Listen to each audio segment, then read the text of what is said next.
Azaka yigitleri. Sahneye rahmet ediyoruz. Böyle yigitler. Yigitler şereflerimizde. Kalır küpe. Azaka yigitleri hem pazar yigitleri. Gelin sevgililer. Özünüzü bir yer. Gelin de olsun.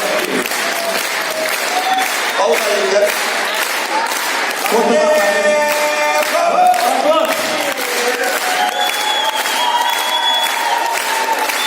Kızlar çıkarak ne oluyor? Yigitler.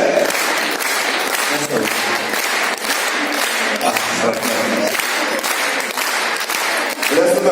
Qirg'izda boshqalar endi iyi qul javoblar bir narsa bor. Nimalar ekan shu yigitlar zamonli turda endi yaxshi o'rin soзвездие yulduzlik konkursunda Qozonga o'tdilar. Shu shir bilan bizning ishda baxil, hamda bizga nishin baxil, bizning shirlagan shirlar mana shunday davlat o'rinidagi, dunyo ko'lam o'rinidagi konkurslarda yong'iragan uchun bizga rahmat. Rahmat yigitlar. Munsa yigitlar Leyla Rashidovnaga barliq yigitlar 8-mart bilan o'zlarining yetakchilarini topshiradi. Leyla Rashidovna she'rlarimda alqishlar. Rahmat yigitlar.